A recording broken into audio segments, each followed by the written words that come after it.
Marcelo dan kedua saudaranya melangkah memasuki pintu utama bangunan mansion Toretto. Dua orang yang berjaga di depan merasa terkejut, apalagi saat melihat wajah Felix yang diseret oleh Nino di belakang ketiganya. Mereka adalah orang-orang Felix, namun tidak bisa melakukan apa-apa setelah melihat semua itu. Pemandangan ini membuat semua orang di dalam mansion terkejut. Pemimpin keluarga Toretto yang selalu memiliki image menyeramkan di mata mereka diperlakukan seperti ini. Walau sebagian orang di dalam mansion adalah orang-orang Dominic, mereka tetap terkejut karena tidak menyangka Dominic akan membawa Felix kembali kemari. Sekarang Tuan Felix sudah kalah, bukan? Apa yang akan kita lakukan? Kupikir kita akan dibunuh. Semoga saja Tuan Dominic memberikan keringanan pada kita. Orang-orang Felix berbisik-bisik karena merasa tidak aman. Mereka masuk ke sebuah ruangan yang merupakan kamar Felix. Nino melempar Felix ke lantai. Pria itu berguling 2 kali sebelum meringis sambil memegangi perutnya yang masih berkedut. Sebelum ia dibawa kemari, dirinya memang dipukuli oleh Nino. Nino, kau bajingan. Bisa-bisanya kau mengkhianatiku setelah semua yang kuberikan padamu.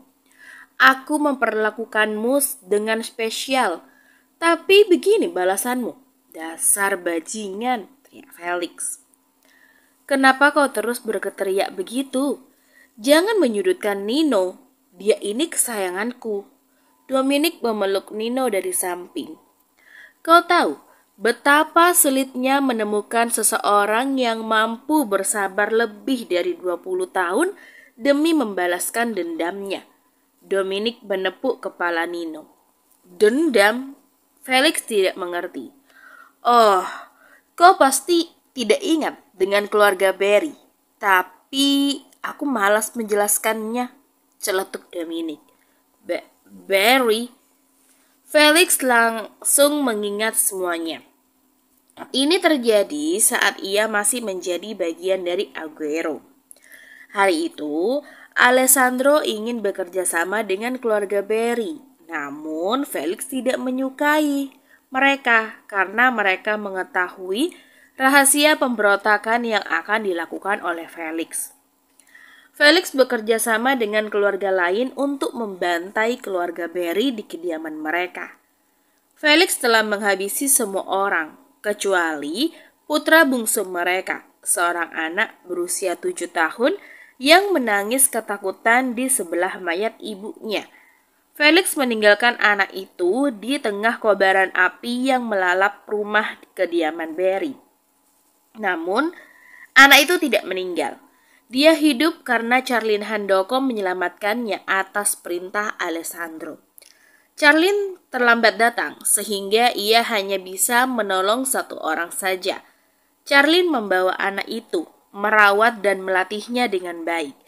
Charlene pun memberikan nama baru kepadanya, yakni Nino. Nino mengatakan keinginannya untuk balas dendam pada Felix. Dominic yang saat itu sedang berkunjung ke rumah kecil Charlene mengajaknya untuk bekerja sama. Kau harus bersabar, itulah yang dikatakan oleh Dominic. Nino menyetujui semua persyaratan Dominic. Yang ingin dia lihat adalah kesengsaraan Felix dan kehancurannya. Nino akan melakukan apapun demi menyaksikan pemandangan tersebut. Sekarang aku sudah menepati janjiku, kan? Ujar Dominic. Iya, Nino sudah menyaksikan beberapa kali masa-masa saat Felix yang ia layani begitu ketakutan karena ancaman. Dia merasa puas.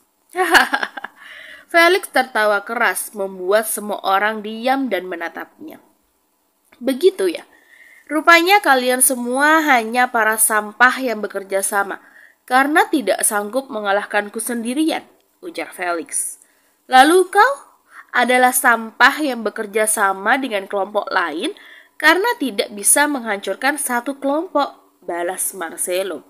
Kalian para bajingan, apa kalian pikir dengan membunuhku semua yang telah terjadi akan kembali?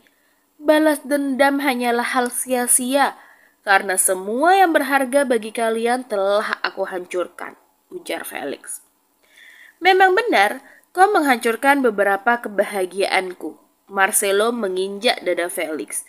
Ia menatap Felix dengan kedua mata seterang lautan. Tapi sekarang, aku telah menemukan kebahagiaan yang baru yang berkali-kali lipat lebih baik dari sebelumnya, ujar Marcelo. Dasar bajingan bot. Felix terbatuk-batuk saat Marcelo memasukkan sepatunya ke dalam mulut Felix. Oh, maaf, itu mulut ya. Kupikir tempat sampah. Marcelo tersenyum miring. Felix menatap Matteo yang hanya berdiri diam sedari tadi. Matteo, keponakanku, bantu aku. Jika kau membantuku, aku akan memberimu apapun yang kau inginkan. Aku akan membuatmu menjadi pemimpin Aguero. Aku akan memberimu wanita, kekuasaan, dan kekuatan sebanyak yang kau mau. Felix bicara dengan lantang, karena ia yakin Matteo akan menerima tawarannya. Kau pasti merasa tidak adil dengan dunia ini, kan? Kedua saudaramu memiliki kehidupan enak sejak mereka masih kecil, tapi kau mendapatkan hal yang buruk. Kau baru mendapatkan pengakuan sekarang, bukankah itu menyebalkan? Ujar Felix. Maaf ya, aku tidak tertarik sebab posisi pemimpin Aguero atau apalah yang kau janjikan. Aku tidak tertarik sama sekali. Yang aku inginkan hanya melihatmu mati, balas Matteo dengan datar. Dominic memalingkan wajahnya. Dasar bodoh, apa kau sungguh berpikir Matteo sebodoh itu? Tidaklah kau bisa berpikir kenapa dia bertahan sangat lama bersamaku, jika dia bodoh dan naif. Marcelo tertawa remeh. Dasar kalian semua, Felix menggeliat. Ia berusaha keras melepaskan ikatan pada kedua tangannya.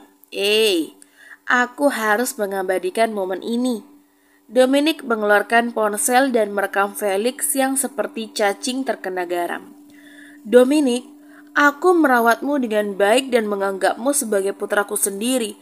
Berani sekali kau melakukan ini padaku. Felix berusaha keras untuk berdiri. Ia berlari untuk menerjang Dominic. Namun Nino langsung menendang kepalanya, membuatnya mundur dan terjatuh. Nice shot. Dominic merekam momen itu dengan baik. Sebenarnya apa yang kakak tunggu? Matteo menatap Marcelo. Seseorang. Baru saja Marcelo menjawab, pintu kamar dibuka oleh Cecilia yang membawa sesuatu di tangannya. Honey, Dominic berlari ke arah Cecilia untuk mendapatkan pelukan. Namun Cecilia menghindar dan melewatinya. Dominic pun cemberut. Aku tidak tahu kenapa aku jadi babumu. Cecilia memberikan sebuah botol kepada Marcelo. Terima kasih, ucap Marcelo. Tentu saja kau harus berterima kasih, dasar merepotkan. Cecilia duduk di sofa. Itu, Matteo tahu apa benda yang dibawa oleh Cecilia. Kau tidak benar-benar berpikir aku menyia-nyiakan 40 juta dolar, kan? Marcelo menggoyangkan ramuan cinta di tangannya. Jika seseorang meminum ramuan tersebut, maka dia akan jatuh cinta pada orang pertama yang ia lihat. Dan dia bisa gila karena cinta. Jadi ini rencana kakak. Pantas aja. Sekarang Dominic mengerti kenapa Marcelo menyuruhnya menyiapkan sebuah ruangan. Marcelo mendekati Felix yang bergerak mundur. Mau apa? Marcelo mencengkram dagu Felix dengan kuat, lalu memasukkan ramuan cinta ke dalam mulut Felix dengan paksa. Felix berusaha keras memuntahkannya, namun hanya sedikit yang bisa ia lakukan. Memangnya tidak apa-apa menggunakannya seperti itu? Tanya Dominic. Tuan Alberto bilang, efek obat ini sangatlah kuat. Hanya butuh beberapa tetes untuk membuat seseorang jadi gila. Bagaimana dengan semuanya? Marcelo menatap Felix yang memegangi lehernya. Felix merasa lehernya sangat panas, disertai dengan debaran kuat dan menyakitkan di dadanya. Setelah itu, ia jatuh pingsan. Dominic, ruangan yang kuminta sudah siap kan? Tanya Marcelo. Sudah dong. Ayo, mulai eksekusinya sekarang, ujar Marcelo. Saat membuka matanya, Felix berada di sebuah ruangan gelap. Ia tidak bisa melihat apapun selain warna hitam. Tubuhnya terasa sakit, walau masih bisa sedikit digerakkan. Kepalanya sangat pusing. Felix tidak tahu apa yang ia minum. Apapun itu, ia yakin bukan sesuatu yang baik. Tiba-tiba lampu ruangan menyala, membuat Felix harus menutup matanya karena silau. Begitu membuka matanya lagi, Felix terkejut dengan ruangan itu. Ruangan kecil tanpa perabotan apapun, namun di dindingnya menempel puluhan foto seorang wanita, baik itu besar maupun itu kecil. Fotonya ditempel di sepanjang dinding, bahkan langit-langit pun. Kemanapun Felix menoleh, Felix akan menemukan wanita itu lagi. Angelina Xaviera Amalia. Felix menyebut nama mendiang istrinya. Wanita berdarah Rusia Indonesia itu tersenyum di setiap foto. Kepala Felix langsung berdenyut lagi. Tiba-tiba ia merasakan panas di dalam hatinya, seperti perasaan pahit yang begitu dalam dan penyesalan yang tidak dapat diungkapkan. Tidak Xaviera. Felix memegangi kepalanya karena semua kenangan tentang Angelina Xaviera Amalia pun melintas. Felix mengingat saat mereka berpegangan tangan, saat wanita itu bicara dengan nada lembut, saat wanita itu menunjukkan perasaan cinta kepadanya. Tidak, ini tidak benar. Dia adalah pengkhianat. Felix merasa aneh. Gambaran seorang pengkhianat itu menghilang. Xaviera yang muncul dalam pikirannya adalah wanita cantik dengan suara lembut yang sangat ia cintai. Felix terkesiap saat kenangan itu muncul. Hari saat dimana ia meracuni Xaviera. Wanita itu menggenggam tangan Felix dengan erat. Senyuman di wajahnya pun muncul. Dia berbisik pelan di telinga Felix. Aku mencintaimu. Xaviera! Felix berteriak. Brak! Felix terkejut saat pintu ruangan dibuka. Pelakunya adalah Dominic yang belum mengobati luka-lukanya. Kenapa kau meneriakkan nama ibuku seperti itu? Dominic merasa kesal. Kau? Di mana Xaviera? Kembalikan dia padaku. Felix berteriak kuat. Aku juga kangen padanya. Tapi aku tidak segila sepertimu. Lagi pula, jangan bersikap seperti orang baik. Kau adalah orang yang telah membunuhnya, ujar Dominic. Tidak, itu tidak benar. Aku tidak membunuhnya. Aku mencintainya. Kau yang membunuhnya. Dasar bajingan. Felix berdiri. Ia bersiap menerjang Dominic. Wah! Dominic menendang perut Felix dengan kuat. Pria itu berlutut dan memegangi perutnya yang berkedut. Wah, benda itu benar-benar hebat. Kau jadi sangat gila sekarang. Kau bahkan tidak peduli dengan semua rasa sakitmu untuk menyingkirkanku, ujar Dominic. Bajih. Itu? Felix bergetar saat Dominic menunjukkan sapu tangan dengan inisial AZA. Itu milik Xaviera. Benda itu untukku. Berikan padaku, ujar Felix. Kenapa aku harus memberikannya kepadamu? Tanya Dominic. Berikan. Xaviera membuatnya untukku. Felix bersiap menerjang Dominic lagi. Kali ini Dominic mencengkram wajah Felix, kemudian membantingnya ke lantai. Menyusahkan. Dominic berdecih. Berikan. Felix mencengkram pergelangan kaki Dominic dengan kuat. Milikku, kembalikan. Kalau kau memohon, aku akan mempertimbangkannya, ujar Dominic. Aku mohon berikan itu. Xaviera membuatnya untukku. Felix sampai berlutut dan memegangi kedua kaki Dominic. Wajah Dominic memerah. Ia merasa sangat geli dan puas begitu melihat ekspresi Felix yang menyedihkan. Baiklah, akan kukembalikan, ujar Dominic. Terima kasih banyak. Felix tersenyum lega, namun senyuman itu langsung luntur saat Dominic mengeluarkan korek gas dari saku celananya. Apa yang akan kau lakukan? Felix bergetar. Mengembalikan sapu tangan ini kepada pemiliknya. Dominic membakar sapu tangan tersebut. Tidak! Felix merebut sapu tangan yang terbakar. Ia berusaha memadamkan api dengan tangannya. Tidak peduli dengan luka yang ia dapatkan. Felix berhasil memadamkan api, namun setengah sapu tangan telah terbakar. Kenapa kau begitu jahat? Felix bergetar sambil menggenggam sapu tangan itu dengan erat. Kenapa aku jahat? Dominic menatap Felix dengan polos. Ya, karena aku memang jahat. Dominic tersenyum. Bajingan, hentikan itu. Berapa kali kau akan menyebut kebajingan? Dominic tertawa kecil. Oh ya, aku punya hadiah kecil untukmu. Dominic melempar sebuah kotak kecil ke arah Felix.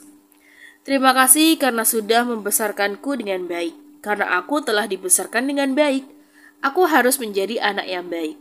Silahkan istirahat sementara aku menjadi pemimpin Toretto. Sampai bertemu di neraka nanti. Dominic keluar dari ruangan.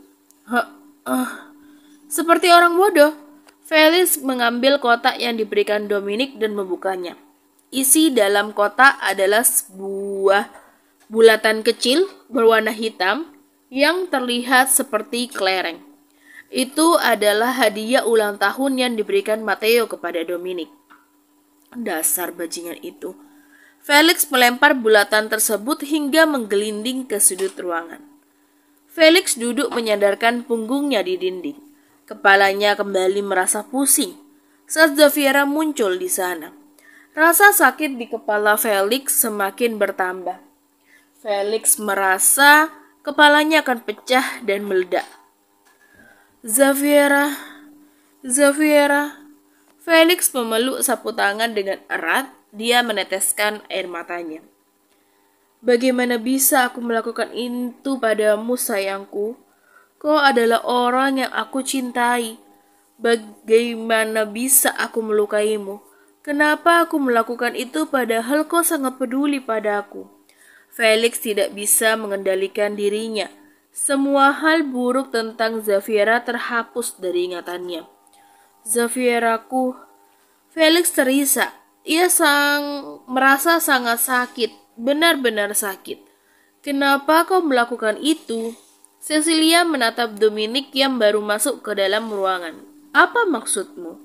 Tanya Dominic. Kenapa kau memberi Felix kelereng hitam? Tanya Cecilia. Aku memanggilnya ayah selama 30 tahun. Dominic tersenyum kecut. Dasar bodoh. Memang. Ya, kurasa itu wajar. Kau masih mempunyai sedikit perasaan. Cecilia menepuk pahanya. Dominic langsung mendekati Cecilia. Ia duduk di lantai dan meletakkan kepalanya di pangkuan Cecilia. Sekarang semuanya sudah berakhir. Lirih Dominic. Iya, sekarang kita harus mulai hidup baru. Cecilia menepuk kepala Dominic. Sayang, mau menikah denganku? Kenapa tidak? Sungguh? Dominic menatap Cecilia. Dia terkejut. Kenapa kaget begitu? Tanya Cecilia. Kau benar-benar akan menikah denganku? Benar kan? Sungguh? Tolong jawab sekali lagi. Dominic menggenggam kedua tangan Cecilia dengan erat. Iya, dasar bodoh. Tapi apa-apaan kau ini? Apa kau bajingan miskin yang mengajak seseorang menikah tanpa memberikan cincin? Cecilia menggerutu. Tunggu sebentar. Dominic membuka lemari. Di dalam sana ada sebuah berangkas. Dominic membuka berangkas itu, mengeluarkan sebuah kotak kecil berisi cincin pertunangannya dengan Cecilia yang dipalsukan oleh Felix. "Kau masih menyimpan ini?" Cecilia menatap Dominic yang berusaha memasukkan cincin ke dalam jari Cecilia. "Ini adalah barang berharga. Sayangnya, cincin itu tidak muat di jari manis Cecilia, padahal itu milik Dominic." Dominic tercemberut. "Kita memiliki ini saat kau berusia 14 tahun. Tentu saja kekecilan." Cecilia mengeluarkan cincin dari jarinya. Dia melepaskan kalung yang ia kenakan, lalu memasukkan cincin itu ke dalam sana. Cecilia memberinya kepada Dominic. Dominic yang mengerti langsung berdiri di belakang Cecilia. Dia memasangkan kalung pada leher sang kekasih. Setelahnya, Dominic memberikan kecupan kecil di tengkuk Cecilia. "Terima kasih," ucap Dominic. Karena bertahan bersamaku." "Akulah yang harusnya mengatakan itu." Cecilia menarik dagu Dominic mengecup pipi prianya. "Terima kasih karena tidak jatuh cinta pada wanita lain selama 12 tahun ini." Cecilia tersenyum kecil. "Honey," wajah Dominic memerah. "Kemari, cium aku." Dan itu tidak hanya berakhir dengan ciuman ya. "Selamat datang, Tuan." Marcelo menatap semua pelayan yang menyambutnya. "Selamat atas kemenangan Anda." "Kalian juga, kerja bagus." Marcelo berjalan melewati mereka. "Matteo, kembalilah ke kamarmu. Kau harus istirahat," ujar Marcelo. "Baik, selamat istirahat juga." Matteo berbelok untuk kembali ke kamarnya. "Di mana Violeta?" tanya Marcelo pada pelayan yang mengikutinya. "Nyonya ada di kamarnya. Beliau mengusir semua orang termasuk Gita," jawab pelayan. Di depan pintu, Marcelo mengetuk pelan. Karena tidak ada jawaban, Marcelo membuka pintu perlahan. Lampu kamar Violeta masih menyala dan istrinya sedang duduk di sofa membelakangi Marcelo. "Kenapa belum tidur?" Marcelo mendekati Violeta. Setelah ia benar-benar dekat dengan istrinya, Marcelo baru menyadari keberadaan 20 benda pipih di atas meja yang sedang dipandangi serius oleh Violeta. Marcelo tidak bisa mengatur ekspresinya saat ke-20 test pack menunjukkan garis 2 yang artinya positif. "Ini seperti mimpi kan? Dia benar-benar ada di sini." Violeta menyentuh perutnya. Marcelo bergegas mendekati Violeta. Ia berlutut di lantai, menatap wajah Violeta yang tersenyum kecil. "Kita berhasil," ujar Violeta dengan suara pelan. Marcelo tidak bisa menahan senyumannya. "Terima kasih, kau sudah bekerja keras," lirih Violeta. "Tidak, akulah yang harus berterima kasih." Marcelo mengecup punggung tangan Violeta, kemudian tangannya bergerak menyentuh perut Violeta yang masih keras karena otot-otot. Marcelo masih sedikit tidak percaya ia benar-benar berhasil. Anaknya ada di dalam sana. Marcelo akan menjaganya dengan baik. "Kenapa aku di sini?" Matteo tidak paham kenapa dia malah pergi ke kamarnya Gita. Matteo mengetuk pintu, namun tidak ada jawaban. Saat membuka pintu, tidak ada siapapun di dalam sana. Matteo memilih untuk kembali ke kamarnya. Tak ia sangka Gita ada di ruangan tersebut. Wanita itu sedang duduk di sofa, menaikkan satu kakinya dan melipat kedua tangan di depan dada. "Kenapa kau di sini?" tanya Matteo. "Kemari." Gita memberikan isyarat pada Matteo untuk mendekat dengan jarinya. Matteo mendekat tanpa memberikan jawaban. Tiba di depan Gita, wanita itu langsung menarik kedua tangan Matteo untuk memeriksa keadaannya. "Kau?" Gita meringis pelan karena ada beberapa bagian di tangan Matteo yang terkena tetesan racun dari pisaunya sendiri. "Kenapa kau sangat ceroboh? Apa kau ingin bertindak keren? Kau sangat ingin terlihat keren di mata orang lain, Gita mencoba menahan kemarahannya. "Ini tidak separah itu. Tanganku sudah terbiasa dengan racun ini. Aku tinggal mengoleskan salep yang sudah diberikan Lee kepadaku, ujar Matteo. Di mana salep itu? Tanya Gita. Kau mau apa? Di mana? Matteo melirik nakas. Gita langsung berdiri mengambil sebuah salep tanpa merek di dalam sana. Melihat tak ada kata-kata yang keluar dari mulut Matteo, itu pasti salepnya. Duduk. Gita menarik tangan Matteo agar pria itu duduk di sebelahnya. Gita mulai mengoleskan salep itu. Aku bisa sendiri, ujar Matteo. Diam kau. Baiklah, maaf. Matteo tidak sadar dia mengucapkan maaf. Kenapa juga dia minta maaf? Matteo seperti seorang suami yang ketahuan melakukan kesalahan besar lalu tidak berani pada istri yang sedang marah. Lain kali, jangan lukai dirimu lagi. Sekuat apapun kau, sebuah luka tetaplah luka. Gita bicara dengan nada pahit tanpa menatap wajah Matteo. Gita. Matteo menarik dagu Gita membuat wanita itu menatapnya. Mereka bertatapan satu sama lain tuh cukup lama. Hingga Matteo merasakan sesuatu mendorongnya untuk melakukan sesuatu. Matteo menelan ludah kasar sebelum memberikan kecupan di bibir Gita. Wanita itu terkejut. Ia terlalu terkejut untuk mendorong Matteo. Kecupan itu berlangsung selama beberapa detik sebelum Matteo menarik wajahnya. Matteo terkejut dengan perbuatannya. Matteo tidak bisa berkata-kata, apalagi saat melihat ekspresi Gita. Wanita itu memerah padam. Itu perciuman pertamaku, sialan, teriak Gita sebelum pergi meninggalkan Matteo. Keesokan paginya, Felix telah menjadi mayat dingin. Pria itu menelan kelereng hitam.